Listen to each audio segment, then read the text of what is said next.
I'm your host, Grizzly Smoker, and I've just regained consciousness aboard this moving train, and I have no idea where I am.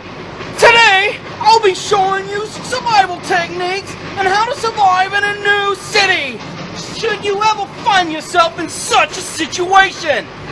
But first, I need to get off this train.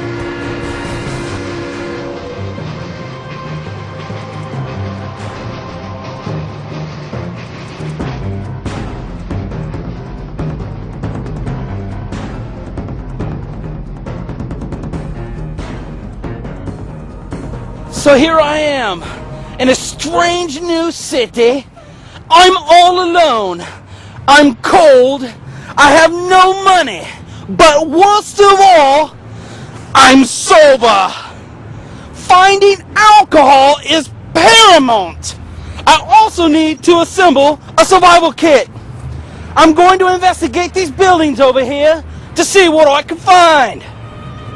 A properly stocked survival kit will greatly increase your ability to obtain alcohol, so I am in immediate search of a shopping cart. Grocery stores and shopping centers are the best sources of shopping carts. These chains often maintain large fleets of these vagabond Cadillacs. When acquiring your survival kit vehicle, ensure that you select an empty one. You might be tempted to choose one with survival items already included, but beware.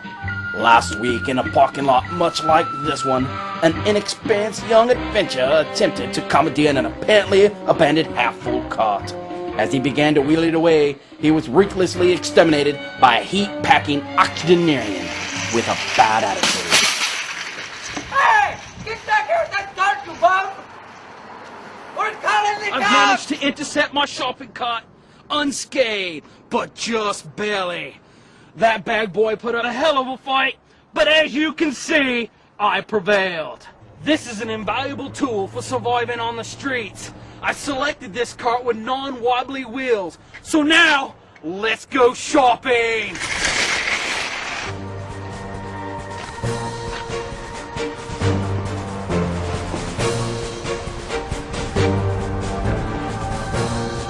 I'm finding all sorts of good material for my survival kit. Some of these things that I'm collecting I may not use, but I'll keep them just the same. These will be perfect to loosen up those homeless honeys during Mardi Gras.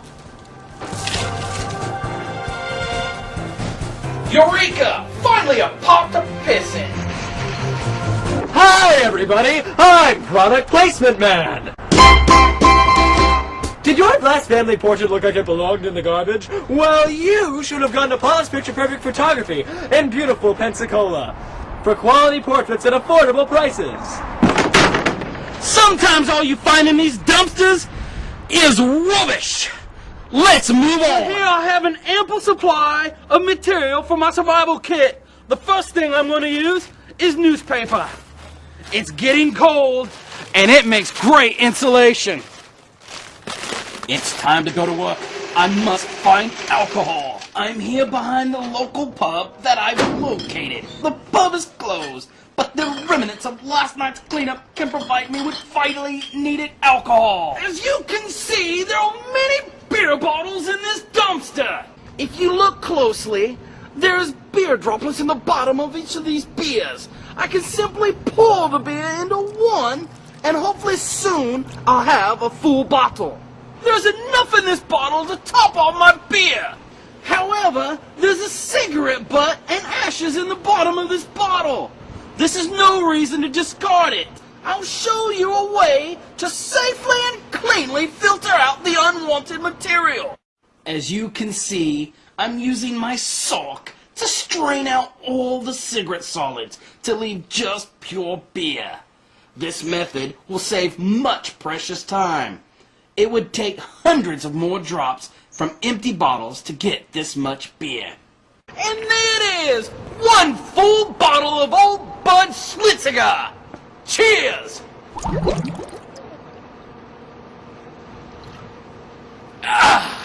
That'll hold off the DTs for a while. That was a start, but much more is needed. Here, I have a bit of waste that I found in a nearby dumpster. This hoard morsel will be converted into bait, which I'll use to catch myself an accomplice, which will assist me in a money-making enterprise.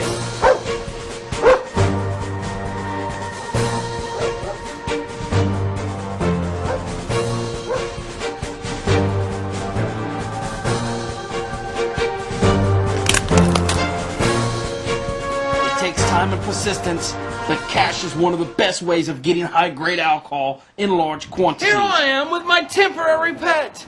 I've positioned myself outside of this religious building here in the downtown to increase my odds of a good night. So you spent me some change? Sorry, Cheapskate. Ladies, will you spare this poor man and his dog?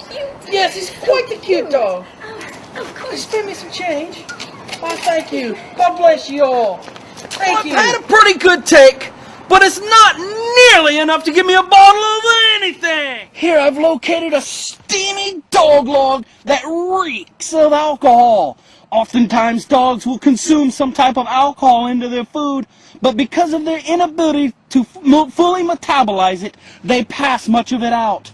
I'm not bad enough right now, but if I were, I could squeeze the liquid right out of it.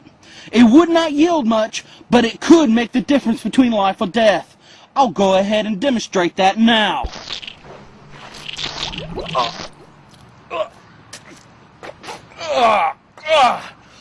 It tastes horrible. A great opportunity has just presented itself for a tactic that I'll commonly refer to as the personal space invasion. My strategy here is to make one of these people so uncomfortable that they give me money to go away. It pays not to bathe or brush for these situations. Anything you can do to make yourself repugnant to the locals will greatly increase your chances of success in this ploy. Get him out of here. That's just... Be a man. Now get rid of him. Sir! I am prepared to give you $10 if he'll leave. Really, sir, that's all I have. Unless, of course, you take credit cards.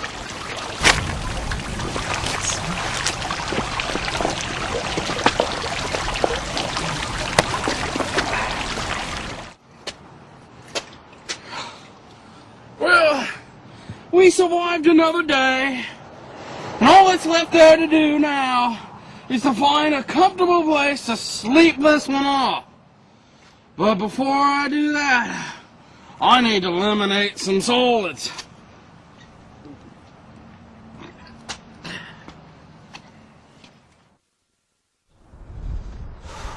I have one more survival tip for you.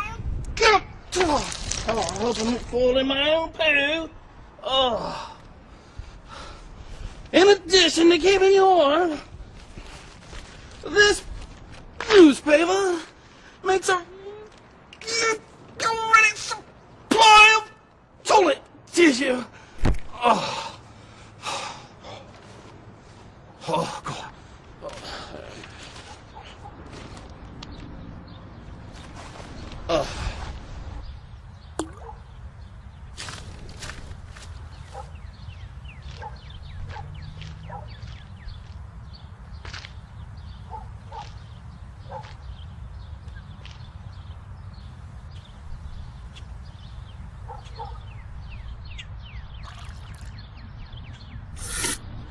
Yeah.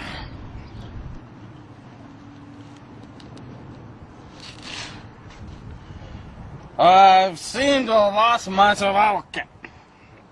But I'm warm, and I'm comfortable, and full of the magic liquid that'll take us on our next big adventure.